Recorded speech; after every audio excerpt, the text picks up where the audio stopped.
I want to thank everybody who turned up at the talk that Clive de Carle and myself gave yesterday at the Rally Hall in Hove. If you were one of those lovely people who turned up to one of our talks, thank you so much for coming. It was so nice to see you. And a big thanks to Steve from the Good Food Project, and you can find them online, the Good Food Project, for supplying all that lovely organic food. So a big thumbs up to you. I really appreciated it.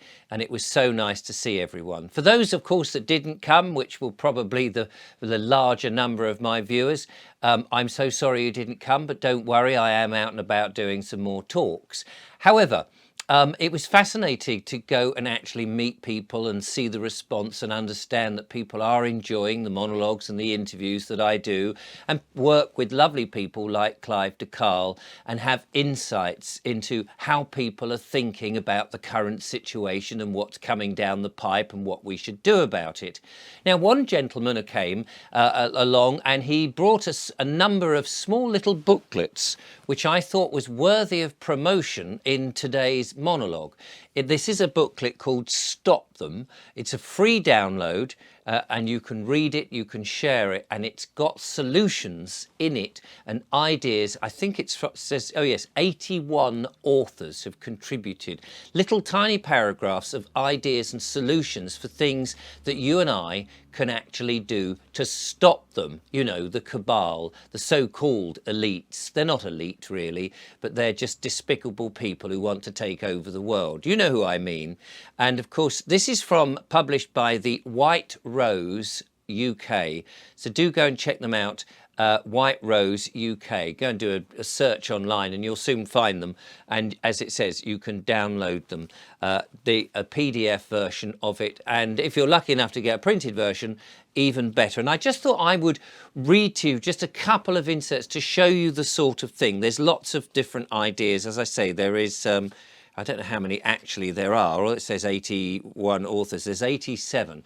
Now, this is in slightly small print. As you know, I've only got one eye and I'm wearing glasses, so I'll try and read them as best I can. It's all quite small text, but they are inspirational ideas by completely different people, and I think it's worthy to promote. So here we go. Number one in this is be brave. Now, very often I get told I'm very brave for talking out. But look, I'm sitting at home, I have a camera, and I'm just giving you my opinions. And I think, personally, you're very welcome to disagree with my opinions. You may say, Richard, do you know what? You're barking mad. I just don't agree with you. And I'm sure that most people don't agree with everything I say. Even the most regular viewers probably don't agree with everything I say. Why would you? You're not me. You've all had your own different life that you've led, and it's brought you to a different position. Although hopefully there's enough things that we can agree on, and of course we can still be friends if we disagree, which of course is very important. These days they want us to be so atomized and at each other, and if you don't agree with somebody on one thing, then you're at each other's throats. Well, we don't want that. Anyway, this is a contribution by somebody called Julie Marie. And it says, be brave and fearless in standing up and speaking what we believe. Question everything asked of us. Ask yourself, do I need to comply to this request? Why are they asking? What are their motives? How will this affect me in the future? Do I feel comfortable with giving this information or complying with the behaviour they are demanding from me? We must stand firmly in our sovereign ground and say no to everything that we know and we believe to be wrong, always being polite and staying calm when questioning their motives. They can achieve nothing if we simply say no. And I think that's absolutely true. They do, this cabal, the mysterious Illuminati, the ones who want the top one government, one top-down government world. They need us to acquiesce, they need us to consent. And if we decide we don't want to consent and have digital IDs, 15-minute cities, CBDCs, we don't have to. We just say, do you know what? Actually, en masse, we're going to do something else. But we just need to be aware of that. We need to know that we're not little children and seek permission, that we are grown adults and we can do the things that we want. Let's have a look at another one. Here we go. Everything we do, this one says, is by a chap called Stephen Hunt. And it says, everything we do is insignificant, but it's important. You do it anyway. So said Gandhi. Big Brother wants us to believe that all resistance is futile.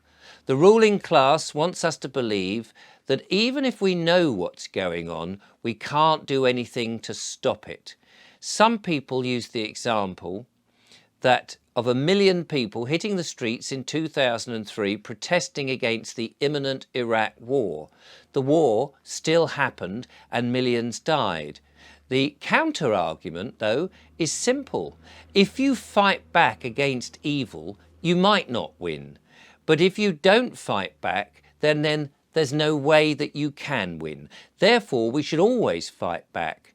People are sick of being treated like infants and tracked like livestock. We need to be mindful that the very technology being used to try and enslave us can also be used against the perpetrators of tyranny. One person with a mobile phone can reach audiences of millions in a few days.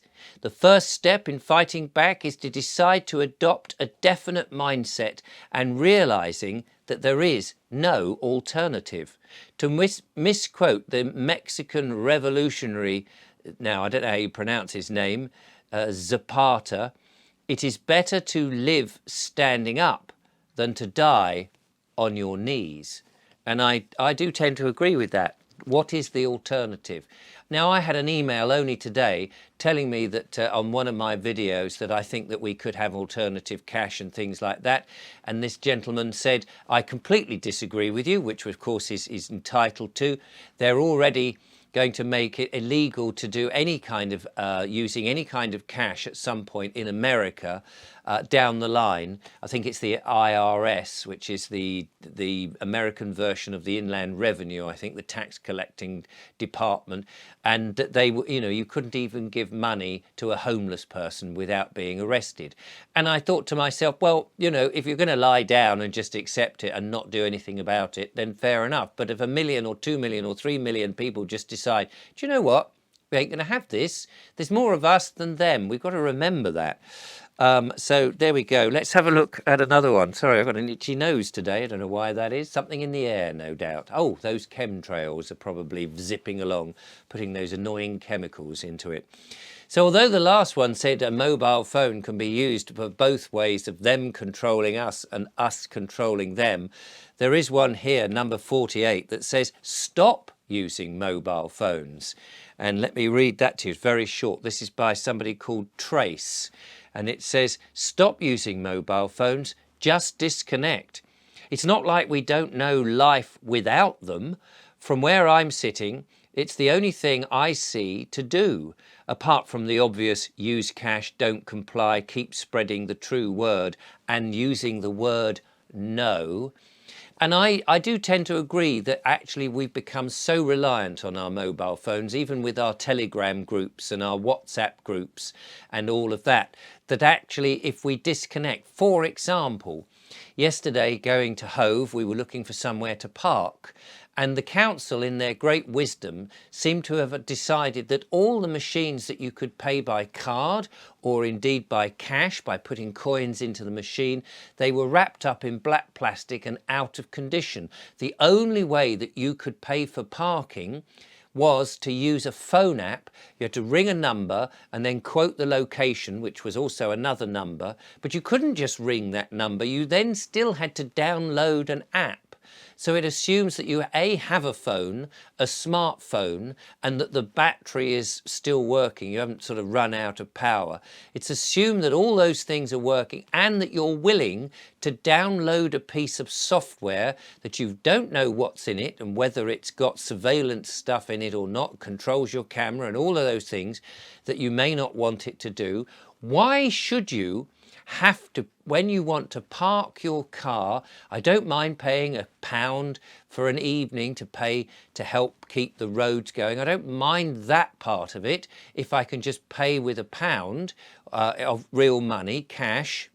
But I don't want to find that I have to rely on a mobile phone. Then I have to download an app and I have to agree to terms and conditions, which is what they wanted you to have to listen to so that you could acquiesce all the time. I think that's an abominable situation. So we didn't. In the end, we did find somewhere else to park. But in the end, if I couldn't have found somewhere else to park, I would simply have just had to park and say, do you know what? You've made it so impossible. I cannot engage with your rules. I can offer you legal tender, but if you won't accept it and you're making me jump through other hoops, then I'm sorry, I ain't paying. And in the end, I think we've all got to make that stance where we say, no, these hoops you want us to jump through are not the hoops of a civilized, sophisticated society. They are the hoops of a tyrannical society. This is a great book, gives you lots of ideas. So if you're interested, go to the White Rose UK, do a search online. I can't remember the URL off the top of my head. It's I think it's just probably the White Rose UK. Just shove that in, it'll come up. And if you want to donate to them, by the way, to help them do the great work they're doing of telling people about all the troubles that are coming, then do get in touch. It's called Stop Them, and together we will end the world control. And this is how. And give it a whirl.